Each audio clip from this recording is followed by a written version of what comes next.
नति में शरणं अयं बुद्धो धम्मो संघो में शरणं वरं एतेन सच्च वज्रेन होतु ते में जय मंगलम। अर्थात बुद्ध धम्म और संघ के अलावा मेरी दूसरी कोई शरण नहीं है। इस सत्य वचन से मेरा तुम्हारा हम सबका जय मंगल हो। मैं करुणा के सागर तथागत गौतम बुद्ध को नमन करती हूँ। बोधिसत्व बाबा साहब डॉक्टर भीमराव अंबेडकर को शत नमन करती हूँ। हमारे बहुजन समाज में जन्मे सभी संतों गुरुओं महापुरुषों को नमन करती हूँ। और आज इस कॉन्फ्रेंस में उपस्थित सभी गणमान्य अतिथिगण और सामने हमारे बैठे सभी उपासक उपासिकाओं, आप सभी को जय भीम, नमो बुद्धाय। मेरे दिमाग में बेसिक आइडिया ये इसलिए था क्योंकि सुरेश माने सर का कॉन्फ्रेंस था, तो आई थॉट कि इट इज़ एकेडमिक कॉन्फ्रेंस। तो हम जैसे एकेडमिक्स में जाते हैं अपना पूरा रिसर्च पेपर ले करके, I was well prepared with that point of view. लेकिन ओके, आप वेलकम कर लीजिए सर को। दोनों लोग आए हुए हैं, नहीं please. Okay, Welcome to our all guests, very distinguished guests. We welcome them all in the house. Please. okay. I also take this privilege to welcome Professor Kachai Laiya, and I am personally overwhelmed to see you, and great welcome to Dr. Rajendra sir.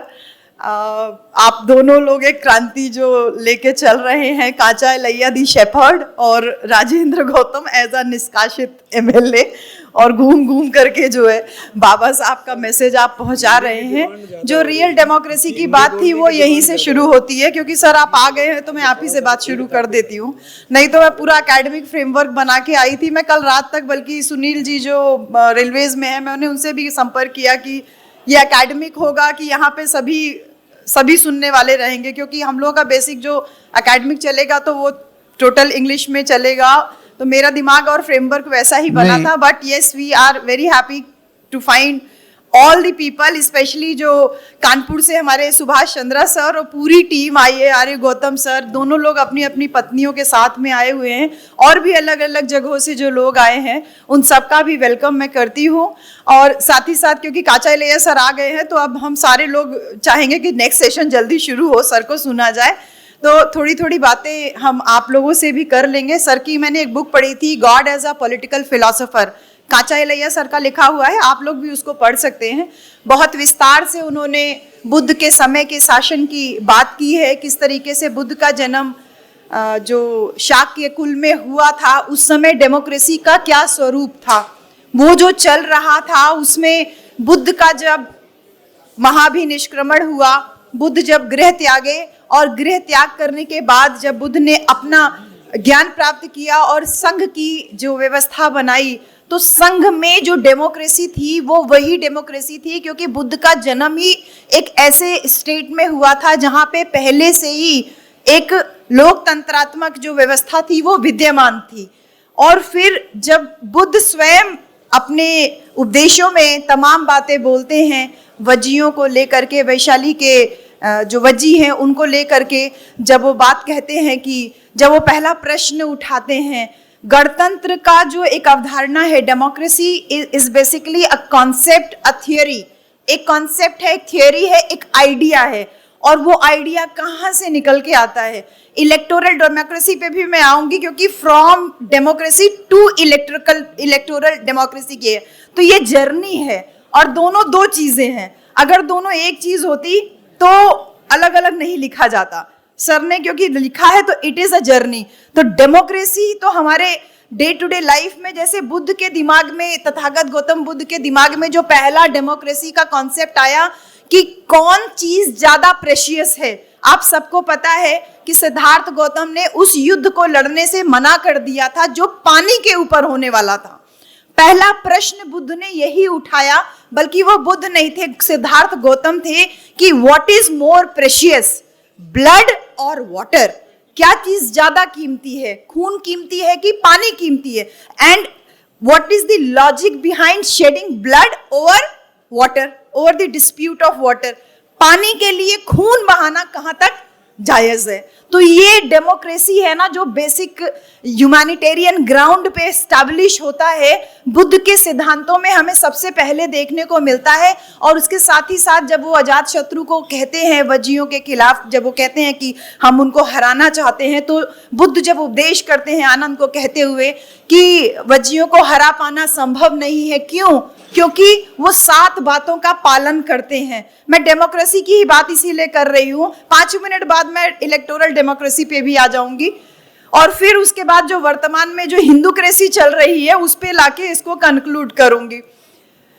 Buddha जब 7 बातों को करते हैं, वो कहते हैं कि उनको हरा पाना मुश्किल है क्योंकि वज्जी लोग सन्निपात करते हैं। सन्निपात का मतलब होता है रेगुलर मीटिंग्स करते हैं। जैसे आप लोग एक बहुत एलीट क्लास है जो इस बेसिक आशियाना और इधर ये पूरा रहता है, साउथ सिटी से लेके वृंदावन तक रहता है, और जैसा सुरेश माने सर ने कहा था कि एलीट ही सुनने के लिए आएगा, तो इस एलीट को एलीट कैसे बनते हो ना आप, ये डेमोक्रेसी का पार्ट है।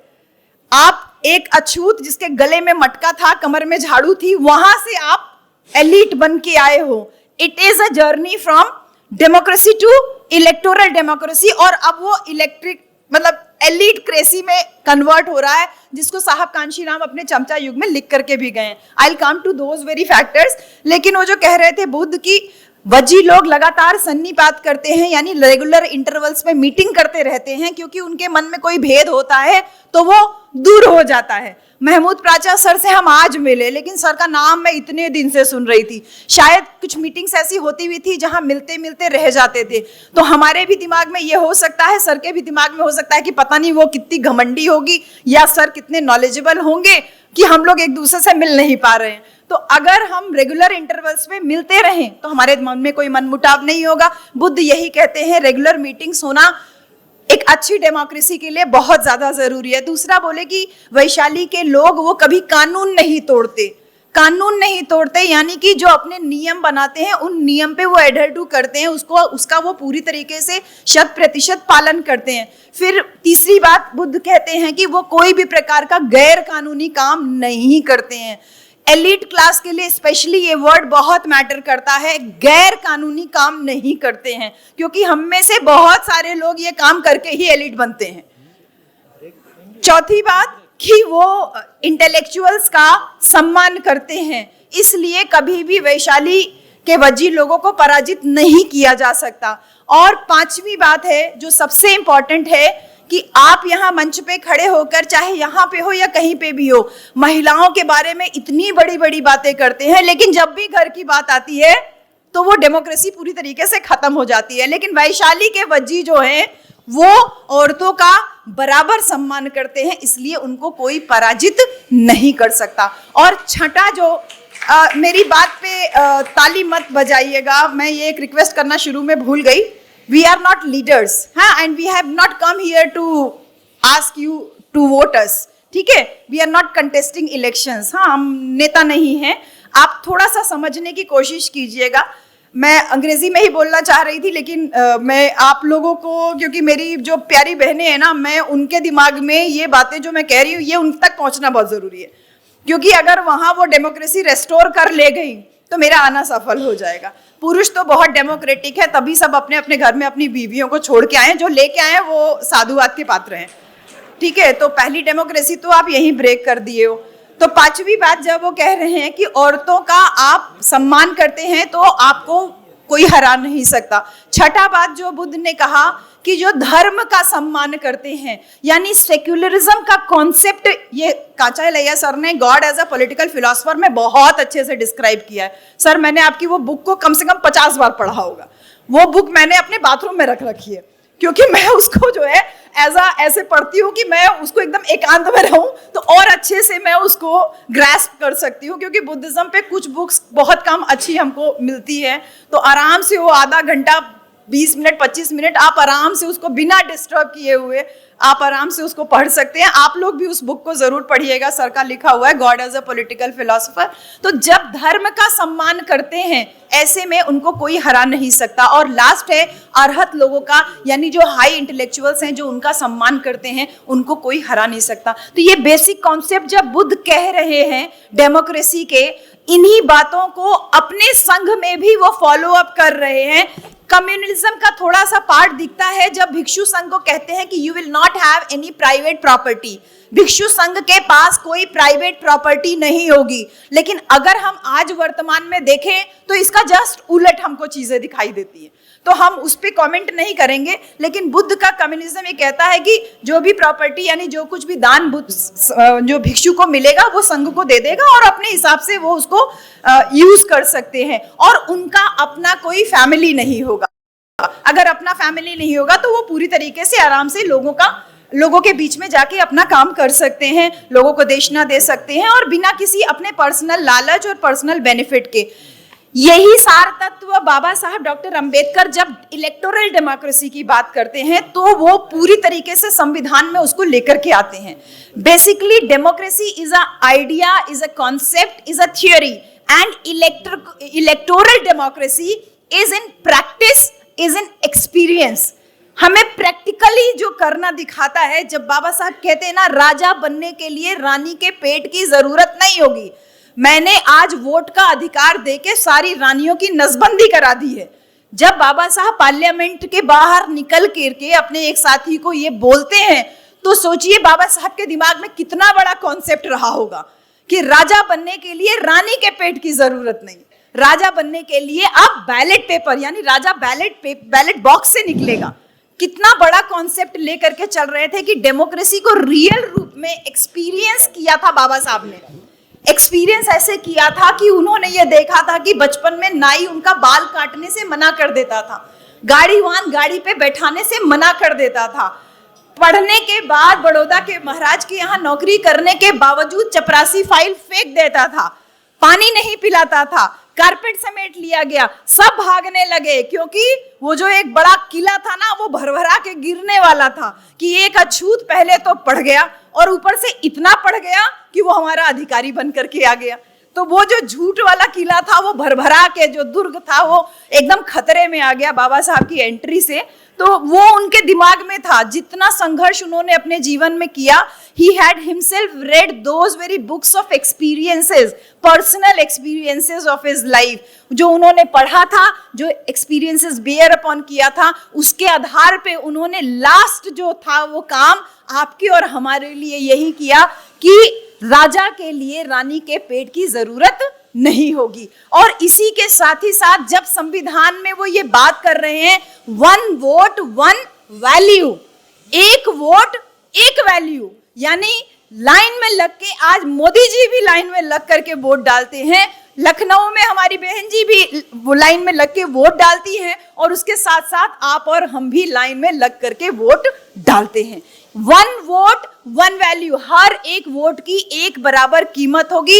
इसी के साथ ही साथ जो संविधान बना उसके समक्ष सबकी बराबरी होगी, विधि के समान। जब आप प्रियम्बल का सार तत्व लेते हैं उसमें बुद्ध का पूरा सिद्धांत वो लेके आते हैं, समता, स्वतंत्रता, न्याय और बंधुत्व, उसको लेके आते हैं कि विधि के समक्ष भी आपकी पूरी समानता होगी। आपको एफआईआर लिखाने के लिए किसी की जरूरत नहीं है। आप खुद जो चोरी की सजा अगर आपकी होगी वही चोरी की सजा देश के प्रधानमंत्री के लिए भी होगी। सबके लिए न्याय जो है वो बराबर होगा। प्रोफेसर सुरेश माने को हम सुन रहे थे, इतना सारा उन्होंने हम लोगों को अपने जो भी उन्होंने वक्तव्य दिया उससे हम लोगों को बहुत ज्ञान तो नया चीजें मिला, but all the time we are focused only upon the problems. We want to talk over the solution. Let us make this conference as a part of solution. Solution दिया एक राजेंद्र पाल गौतम जी जैसे विधायक ने। एक मजबूत व्यक्ति अगर खड़ा हो जाता है उस सिस्टम के खिलाफ कि मैंने कोई अपराध नहीं किया, बाबा साहब की 22 प्रतिज्ञाओं को बोल करके। और ये आपके, प्लीज ताली नहीं बजाइएगा, please please please please control करिए, कंट्रोल, इमोशंस को कंट्रोल रखिए। हम ताली बजा के भूल जाते हैं इसको। टाइम लिमिट ओके Please, देखिए। प्लीज। You were given तो 20 इसलिए minutes. मैं एकदम straight away I will come to that very point कि जो बाबा साहब ने कहा वो राजेंद्र पाल गौतम जी ने खड़े होकर के ये कहा कि हमने कुछ गलत नहीं किया। ये जो इलेक्टोरल डेमोक्रेसी है इसको सही मायने में फॉर्मुलेट अगर किसी ने किया वो मान्यवर कांशीराम साहब थे। साहब कांशीराम ने हमको वही नारा दिया, वोट हमारा राज तुम्हारा, नहीं चलेगा नहीं चलेगा। साहब ने कहा जिसकी जितनी संख्या भारी उसकी उतनी हिस्सेदारी। जब साहब कांशीराम ये कह रहे हैं कि तुम्हारी संख्या ज्यादा है तो why are we not a part of the governance? हम राजा क्यों नहीं बने हुए हैं? हम कब तक प्रजा बने रहेंगे? और इसके लिए जो भी सॉल्यूशंस साहब कांशीराम गांव गांव घूम रहे हैं, पैदल पैदल घूम रहे हैं, साइकिल साइकिल घूम रहे हैं, हमको हमारे वोट का जब एहसास करवा रहे हैं तो एक तरफ हम उत्तर प्रदेश में 4-4 बार सरकार बना ले रहे हैं। सर कह रहे थे कि बहुत डर लग रहा है यूपी वालों को बोलने से। यूपी वालों ने उत्तर प्रदेश में 4-4 बार सरकार बनाई। हम जब महाराष्ट्र जाते हैं, मुंबई के लोग हमसे पूछते हैं कि मैडम अब की बार यूपी में अपनी सरकार बनेगी ना? मैंने कहा यूपी में बनेगी, आप क्यों परेशान हो?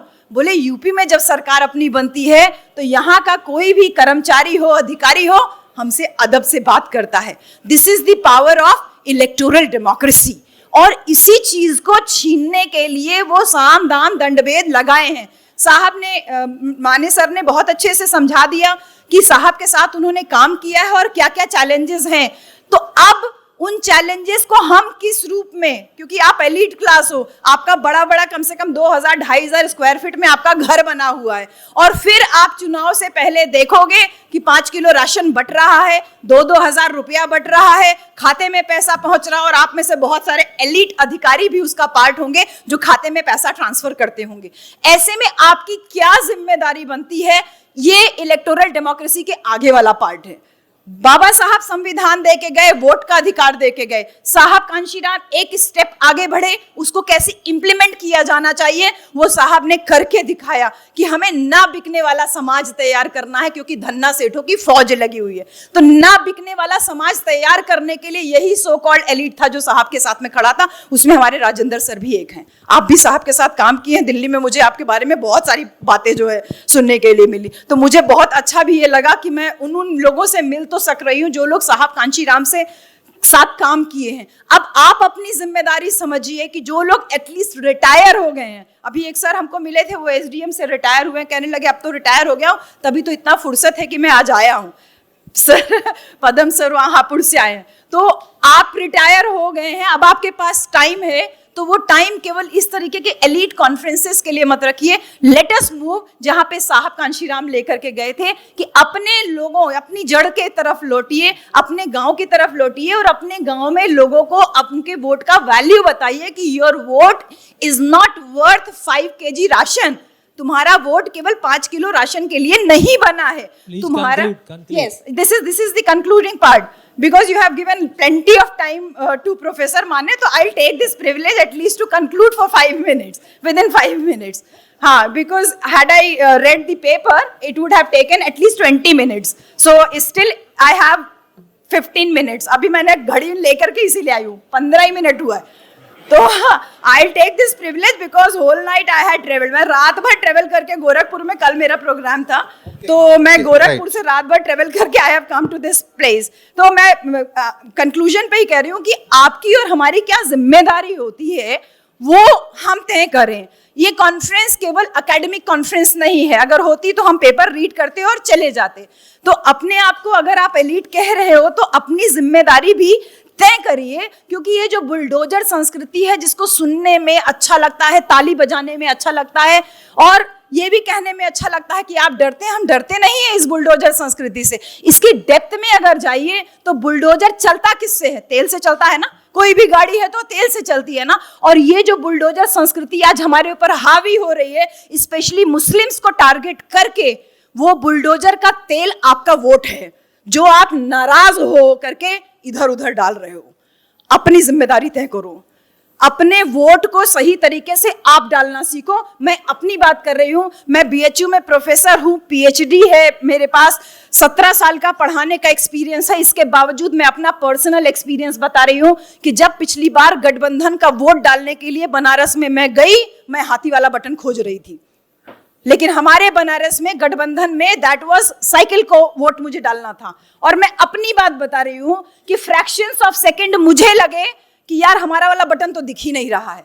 जब मेरे जैसी पढ़ी लिखी महिला को दिमाग में ये था कि मुझे कौन सा बटन दबाना है, और फिर मैंने कहा अरे यार ये तो गठबंधन वाला, पति ने मुझे दूर से इशारा किया, पीठासीन अधिकारी इनको कह रहा आप बाहर चलिए, आप क्या उनको इशारा कर रहे हैं। तब मेरे दिमाग में आया कि अरे यार ये तो गठबंधन वाला है, मुझे साइकिल पे बटन दबाना है। ये हमारे जैसे पढ़े लिखे लोगों की हालत है। तो आप अपनी जिम्मेदारी समझो। I will conclude with this कि this conference is not merely to read the papers और bring out new ideas. This conference should be मतलब अपना एक लक्ष्य लगाइए कि हम यहाँ से ये लेके जाएं कि अभी 24 के चुनाव में हमारे पास 6 महीने का टाइम है, उसमें कम से कम अपने गांव में, अपने ससुराल में, अपने ससुराल की रिश्तेदारियों में और अपने गांव के रिश्तेदारियों में हम कम से कम जा करके जो इलेक्टोरल डेमोक्रेसी को कैसे रिस्टोर किया जा सकता है, कैसे सस्टेन किया जा सकता है, कैसे हम बचा के रख सकते हैं, इसके बारे में ज्यादा से ज्यादा जागरूकता आप फैलाइए। और ये भी बताइए कि किसी भी प्रकार का गठबंधन अगर होता है तो आपको वोट किस प्रकार से डालना है, क्योंकि मेरे वोट डालने के बाद पीछे वाली जब महिला आई उसको पीठासीन अधिकारी ने सीधे जो है, जो वर्तमान सरकार है उसका वाला बटन दबवा दिया। बोले कि आपको नहीं आपका बटन मिल रहा है तो आप इसको दबाइए और आप जाइए। तो उसने कहा भैया कहीं भी दबा दीजिए। तो कहीं भी दबाने वाला नहीं है, ये हमारा इलेक्टोरल डेमोक्रेसी का जो पार्ट है। साहब ने कहा कि ना बिकने वाला समाज तैयार करना है, उसके लिए हमें ही अपने घर से बाहर निकलना है। और साहब का वो नारा था निकलो बाहर मकानों से, जंग लड़ो बेईमानों से। ये बेईमान लोग हैं, ये आपको मांगने से नहीं देने वाले, इस बात को बहुत अच्छे से जान लीजिए।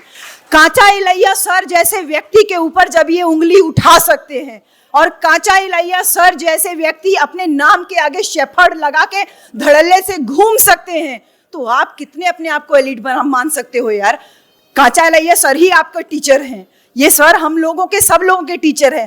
टीचर्स आर दी मेंटर्स, और तुम लोग अपने आप को उनसे ऊपर कैसे समझ करके चल सकते हो। तो जब एक रेवोल्यूशनरी व्यक्ति आपके बीच में है तो आप उनसे वो आइडियाज को लेकर के बाहर निकलिए। साहब ने कहा था कि लोग कहते थे कि कांशीराम एक दिन बिक जाएगा, साहब ने कहा बिल्कुल बिक सकता है, सब कुछ बिकाऊ है, वोट बिकाऊ है, वोटर बिकाऊ है, कांशीराम भी एक दिन बिक सकता है। लेकिन साहब ने जो कहा था वो कान में मेरे आज भी गूंजता है, क्योंकि लखनऊ की ही रहने वाली हूँ मैं, मेरा नेटिव प्लेस लखनऊ ही है, मतलब गृह जनपद तो मेरा अम्बेडकर नगर है, लेकिन I was born and brought up in Lucknow.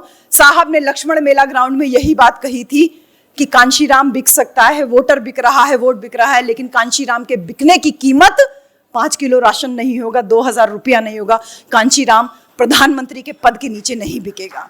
तो कभी कांशीराम के बिकने की, प्लीज प्लीज प्लीज, कांशीराम के बिकने की खबर आए तो ये मान लेना कि कांशीराम ने प्रधानमंत्री पद स्वीकारा है। तो वो आखिरी जो लक्ष्मण मेला ग्राउंड में साहब का जो वर्जन था, साहब का जो स्टेटमेंट था कि अगले 6 महीने के अंदर मैं प्रधानमंत्री बन के दिखाऊंगा, किसी माई के लाल में इतना दम नहीं है जो मुझे रोक सके। जितने सीनियर सिटीजन यहाँ बैठे हैं उनमें से कुछ लोग उसके प्रत्यक्ष गवाह हैं, क्योंकि मेरे पापा खुद उस बात के गवाह हैं। He was there in the meeting, उस समय जब लास्ट जो उनका स्टेटमेंट हुआ उसके बाद ही वो पैरालाइज हो गए। तो हम उतनी डेप्थ में नहीं जा रहे हैं, लेकिन जो इलेक्टोरल डेमोक्रेसी को हमारी ही जिम्मेदारी है कि हम उसको मेंटेन करके रह सकते हैं। I am very thankful to professor Mane and I am very sorry कि I took extra 5 minutes of yours, लेकिन I will take this privilege, क्योंकि मैं अपना बहुत कीमती समय सच में निकाल करके आती हूँ, क्योंकि मेरे संडे मेरे लिए बहुत प्रेशियस होता है। जितना काम मैं यहाँ पे ये सो कॉल्ड एलीट को समझाने में लगा रही हूँ, इससे ज़्यादा मैं अपने गाँव में जाके, किसी गाँव में जाके औरतों को कहती हूँ। और वो औरतें, सर मैं आपको लिटरली बताऊँ, वो औरतें इस बार के चुनाव में जब हम प्रचार कर रहे थे तो वो बोलते हैं बहन जी अब की दाई सरकार आवेदा देख लेब, वो ऐसे बोलती हैं, देख ली हल जाई, देख लेब। हाँ बहन जी, वो आए थे पैसा लेकर के, राशन लेके, हमने उनको भगा दिया, उनको कहा देख लेब, सरकार बनेदा देख लेब। तो ये जो सरकार बनेदा देख लेब, ये जो देख लेब आता है ना, मजबूती, ये मजबूती इसी इलेक्टोरल डेमोक्रेसी का पार्ट है, जिसको आप अपनी जिम्मेदारी नहीं निभा रहे हो, इसलिए कमजोर होती चली जा रही है। जरा जरा से ओपीएस के लिए इधर उधर जो बेपेंदी के लोटे बने फिरते रहते हो, अपने कीमत को पहले आप समझो, अपने वोट की कीमत को आप समझो, तब निकलो समाज में, दुनिया में समझाने के लिए। हम दोनों पति पत्नी 13 साल शादी को हो गए। We have vowed to abide the principles of मान्यवर Kanshiram. We have decided not to have our own family. 13 साल हो गए, अभी तक हम अकेले ही हैं। We will not have a house of our own. हमारे पास अपना संपत्ति नहीं होगा, घर नहीं होगा, परिवार नहीं होगा, मकान नहीं होगा। तब हम आपके बीच में इतने दमदारी से बात रख पा रहे हैं। अब आप इतनी छोटी सी जिम्मेदारी तो जरूर निभा सकते हो कि अपने अपने गांव में जा करके मान्यवर कांशीराम और बाबा साहब के विचारों को जरूर पहुंचाइए। I am very thankful to the organizing committee, specially professor Mane की आपने, this is a herculean task that you have taken and you are successful in that very task कि इन लोगों को संडे के दिन निकाल पाना बड़ा मुश्किल होता है, तो अभी ये निकल के आए हैं, ये बहुत अच्छी बात है। And I will request miss wholeheartedly, I'll request both the dignitaries who are there, Rajendra Pal sir and Kacha Elaiya sir, अपनी बात आपकी मैं सुन के जाऊंगी। I have another meeting at 4 o'clock Gandhi प्रेक्षागृह, but I will listen to both the dignitaries, only then I leave. So thank you very much to everybody. जय भीम, जय भारत, जय संविधान, जय कांशीराम।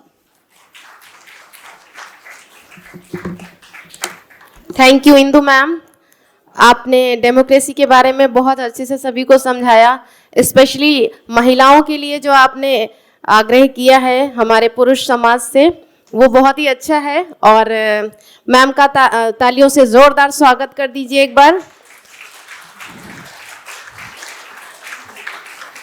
इसी के साथ मैं मिसेस ममता अहिरवार जी को बुलाना चाहूँगी, वो आएँ और मंच पर आएँ और इंदु मैम का स्मृति चिन्ह देकर स्वागत करें।